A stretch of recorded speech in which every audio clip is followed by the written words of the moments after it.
Hey y'all, I'm Shayna and I'm back with another review. This is for Married at First Sight, Season 16, Episode 10 in Nashville. And this is Love is Up in the Air. Love is up in the air for who? Not these couples. But we're going to go ahead and definitely get into it. Y'all know for Married at First Sight, this is the only show where I go couple by couple because, well, usually there's a lot of information.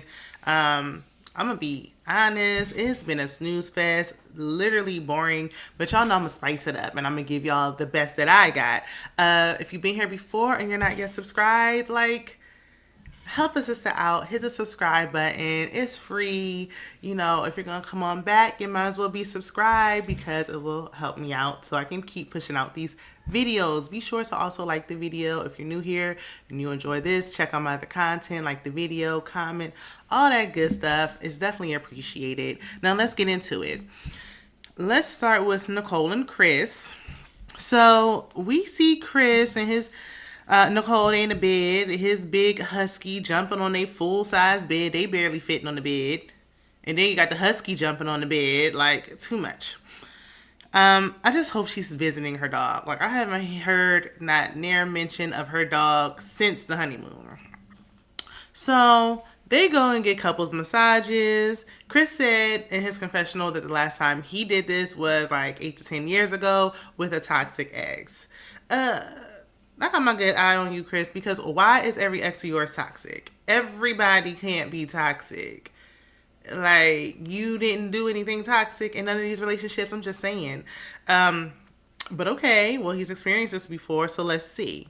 So they laying there and they talking through the entire massage, like people asking questions. It's just too much. Like, and I said this in the previous review. I don't know what it was. It was something.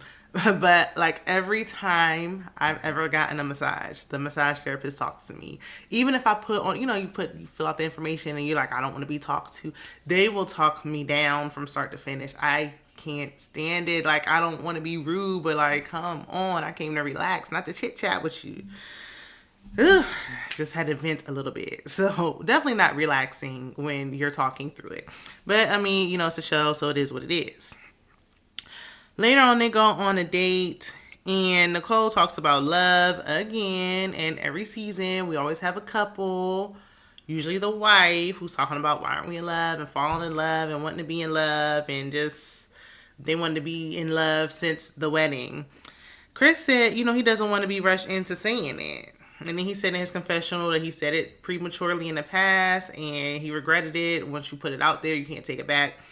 I'm just wondering why she thinks he's the pushover. It's looking like she's the pushover because it's giving very much his way or the highway. Like, so far, anything she suggested, he like, nope, no, it ain't going her way. It ain't going the way she want to go. You doing all this bending over backwards and flexing and being flexible just for him to be like, look, I might not tell you I love you for months. Like, it will happen when I'm ready for it to happen. And she want him to say it first. And I think I think she's infatuated, in love with the idea of being in love, and she's like feeling like she's falling in love with this man, and he's just not giving her what she wants. So then we see them on the couch talking about attraction, and he was like, he wanted his wife to be attracted to him. He did something different with his hair. Y'all let me know what he did different with his hair. I didn't quite catch what was different with his hair. But I feel like this is a producer-driven convo, because where is this even coming from? She was like, look, I like you the way you are. You don't feel like you need to change for me because I love you just how you are. Like, me change a thing. I'm still loving what I see.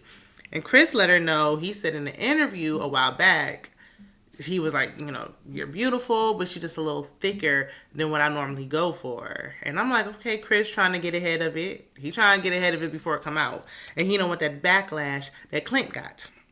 So she's clearly hurt, very much hurt by what he said. And it's just like she was starting to feel a little more insecure. She's like, well, let me hide my rolls. I'm sitting here. And it's like, while she's joking about it, clearly she was already a little insecure about it anyway. And then he said that, and I'm sure that didn't help. So Nicole did not have that same energy for her husband like she had for Clint. It's funny because it's like nobody got what they wanted. Like, everybody wanted something different. Airris wanted somebody thick, and they wanted somebody, like Chris tried to say, like, oh, thick is like athletic. No, it's not. And he tried to say, like, well, you say it. And she's like, it's not the same. Like, don't even try. Shh. You said enough. So I don't know if Chris is attracted to her. I really don't know. But it has always seemed like she's been more into him than he is to her. And I hate it for her. Like, I hate to see it. Moving on, we got Clint and Gina. So the roommates are settling in. You know, we see him making coffee for her, putting forth effort, so I can appreciate that. It seems like they could have had potential to be something, but we know. I don't know if it's going to work out for any of the couples. Nicole and Chris is the only ones I think might say yes on decision day. Do I think they're going to make it in the long term? I don't see any of these couples making it long term. And I don't want to speak negativity over nobody. I just don't see it. Clint and Gina had potential, but I don't think Gina gonna be able to get past her lack of attraction. So Clint is on a video chat with his mom, and he shared with his mom that Gina is heavily into work, but he wants to know more about her. Don't seem like there's much to know about her outside of work. Mom said it'll come, and Clint said, well, did it come for you? Not you putting mama on blast. So, mom was like, well, I've never been in your situation before. And Clint was like, what, like marrying a stranger? And she's like, nope, not that I know of. Let me tell you something. Y'all can be with somebody. You can be with somebody. You can be married to somebody for 10 years and still not know them. Still be, to me, a stranger in my house. Still don't know. You know, they representative can linger on for years. So, sometimes people be with somebody, they don't even know them at all. Be with them, sleep next to them every night, all that. But that's besides the point. So mom said, as an entrepreneur in the beginning, she was focused on work and, took time, like years for her to get that work-life balance. I wonder if she's married and like how that affected her relationships. But my thing is, if you're focused on that, then focus on that. Don't be trying to be out here getting married at first sight. But we know why Gina really wanted to be on this show. So Gina finally got her salon on camera. Her decision day might as well be today, honey. The goal is achieved. Okay, the salon is on the show. So I ain't really see them doing nothing, but we made it, baby. We made it. We on the show. We on TV. On mainstream cable. Ain't nothing I'm got to be even trying in this marriage no more. I've achieved my goal. Okay. Nothing exciting happened here. Moving on. They get their communication box that they get, all the couples get every season where it makes them talk and touch. They got to hold hands while doing this. Clint shares that he dated someone in the past. She got pregnant. It wasn't like anything serious, but he was ready to be a father, step up to the plate. He was going to provide financially and be there, get his weekends and every other week and all that. But she had a miscarriage, and he said it affected him. Like, it had a really, negative impact on him. Like, it even affected him physically. And we don't, talk about how much these losses that are so hard can affect the father. So I'm glad he spoke up and spoke out about it. And it seems like he really is ready to be a father. I think he would be a great father, a fun dad that likes to go out and look how easily he, started loving on her dog. So they go sailing, and it's nice, but I'm bored. Snooze fest. Later, they see a professional bull riding show. It's both of theirs first time. They seem like they're having fun with each other. They're the only ones I see actually well, no, that's not true. Nicole and Chris went on a date, but they're the only ones I see trying to do anything. Like, they're dating, they're going out and about throughout the episode, much more than the other couples are. So Shaquille and Kirsten, we start off with Shaq teaching Kirsten how to mop at her big grown age with a Swifter at that. Like, girl, you can't mop in a straight line at this age, and you talking about him being younger than you? Who child? Kirsten and her bland personality having self is on FaceTime with her friend, telling tall tales, in my opinion, talking about the honey, because the friend was like, well, what was the most exciting part so far? She's like, first was the honeymoon. It was amazing. And the second best part was moving in together. And it's like, what? What's happening off camera? Because what we see on camera, what are you talking about? Huh? What's been so great about it? First, she said it was romantic. You haven't even kissed the man. You act like you don't even like him. I don't know. I feel like she just be putting on. And her personality is dry. And, was she casted because she's pretty? Because she's not giving anything else. She said she wants to spend more time with him, but he's been busy with work. Well, maybe if you kiss him, he'd rush to come home a little faster. Okay. So they get their box. Excuse me. And Kirsten asked Shaq if he's ever been in love before. We know that's a question that they all ask. He said he was, and he knew he was because someone took care of him and they really showed love and took time to pour into him and all that good stuff. But he keeps saying someone. Like, you know how Chris be like, my ex-girlfriend or this and that. Like, he be like, someone. And you know, the streets talking. Shaq, you got to clear that up. Who's this someone? You know what? Don't clear it up. Let him wonder. So he said growing up in a single parent household, impacted him because he never really saw love. Like, he never saw two people loving on each other.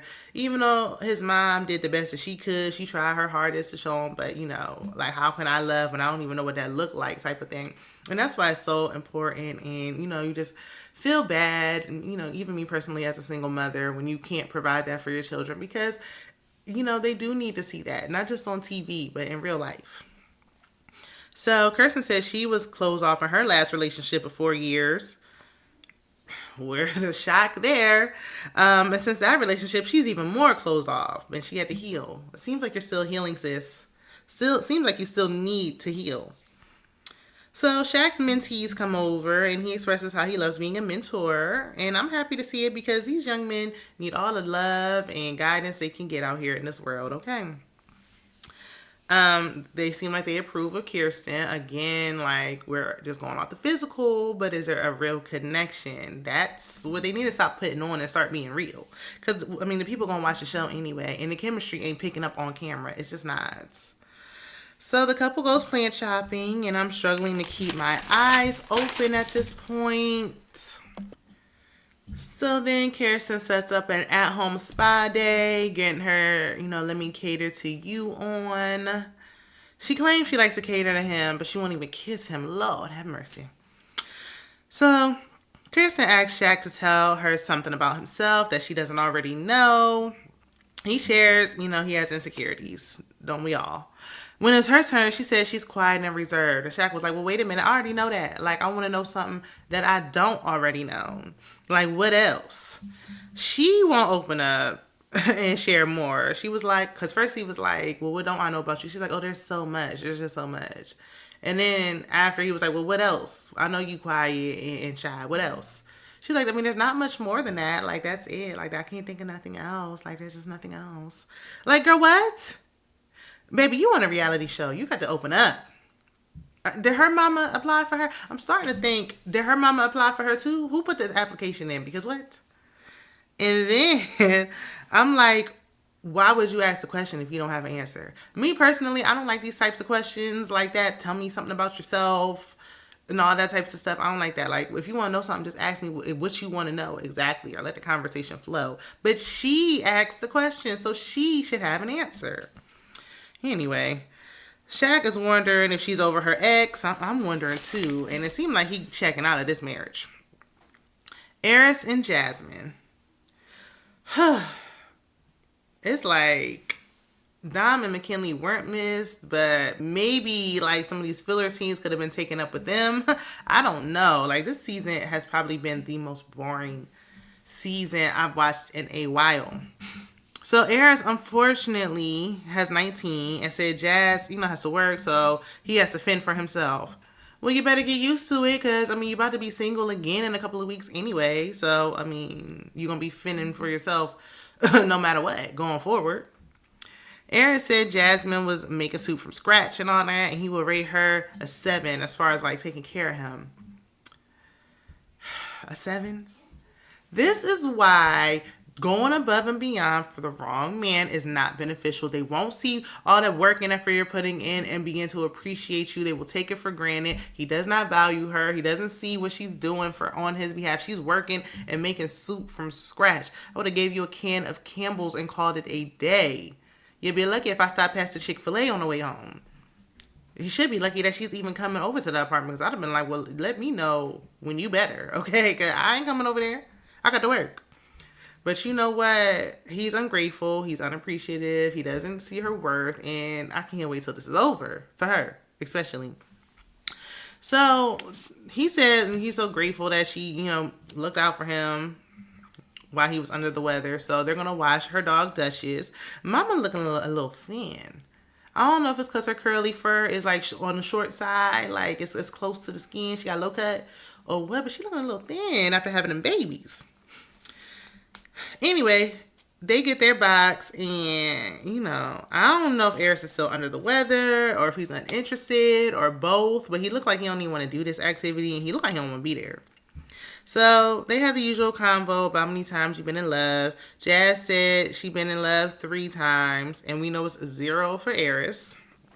Airris asked if it's scary to fall in love. Yeah, I guess that's why you ain't done it yet.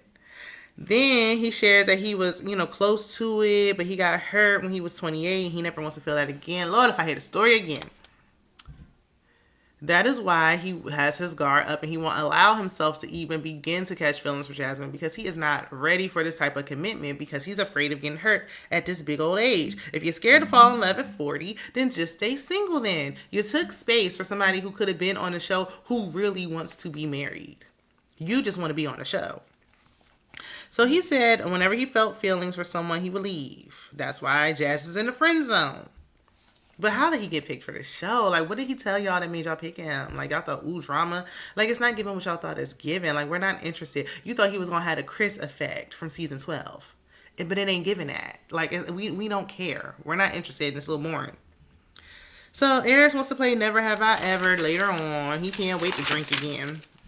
And, they doing it with, like, sexual questions, because he ain't about nothing else but that. That's it. That's all. I don't know nothing else about this man. I don't even know what he do for a living. I don't know nothing. Airris is shocked that Jasmine never kissed a girl before. He's like, oh, you never kissed a girl before? Like, you haven't been living life. Have you kissed a man?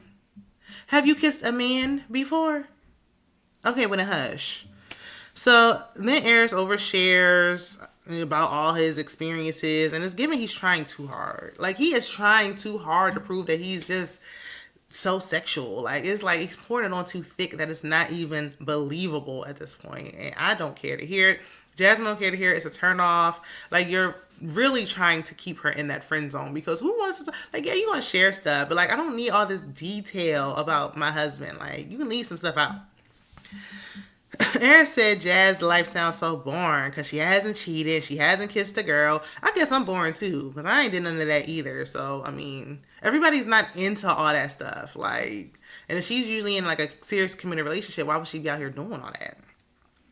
So Jasmine seems very annoyed at his immaturity, and I'm hoping that she's losing all her attraction to him. I don't know what she saw in him. I don't know if because we saw his personality like really right away.